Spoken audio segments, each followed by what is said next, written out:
દ્વારકાની આ સીડીઓ માત્ર સીડીઓ નહીં પરંતુ તે ભક્તિ અને કૃપાનું પ્રતીક છે. પ્રાચીન પુરાણો અનુસાર ભગવાન શ્રી કૃષ્ણએ દ્વારકામાં વસ્યા તે સમયે ગોપીઓ સાથે અને યદુવંશીઓ સાથે કુલ જીવન વિતાવ્યું હતું. એવું કહેવાય છે કે 56 એવા પવિત્ર પ્રસંગો જે ભક્તિ, યજ્ઞ, દૈવિક અન્નકૂટનું પ્રતીક છે. શાસ્ત્રોમાં જણાવ્યા અનુસાર મિત્રો દરેક સીડી પર ચડીને ભક્તો ભગવાન શ્રી કૃષ્ણ તરફ આગળ વધે છે.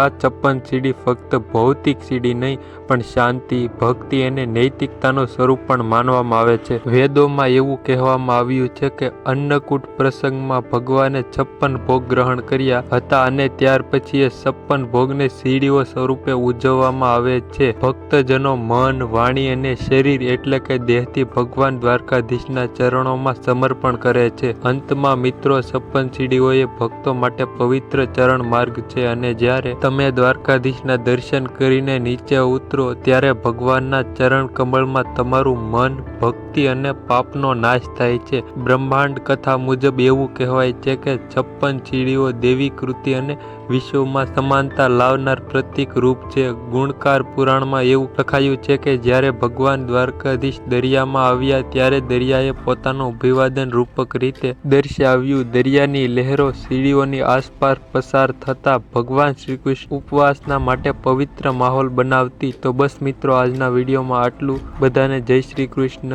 જય દ્વારકાધીશ. આવી રીતે મિત્રો આપણને 56 સીડીઓનો ઇતિહાસ છે જોવા મળે છે. એટલે એવું કહેવાય છે કે 56 સીડીઓ મને વહાલી લાગે છે. એવું પણ કહેવાય છે જેથી દ્વારકાધીશ ભગવાન આપણા પર એમની કૃપા બનાવી રાખે. તો આવી રીતે મિત્રો આપણને દ્વારકામાં ભગવાન શ્રી દ્વારકાધીશની 56 સીડીઓ જોવા મળે છે. તમને આ વિડીયો કેવો લાગ્યો તે અમને કોમેન્ટ કરીને જરૂર જણાવી દેજો અને અમારી ચેનલ પર નવા અને પહેલી વાર હોવ તો ચેનલને પણ સબસ્ક્રાઈબ કરી દેજો અને સાથે નોટિફિકેશનને પણ ઓન કરી દેજો જેથી આવો અમારો કોઈ પણ નવો કે માહિતીપ્રદ વિડીયો આવે તો તે તમને સૌથી પહેલાં મળતો રહે.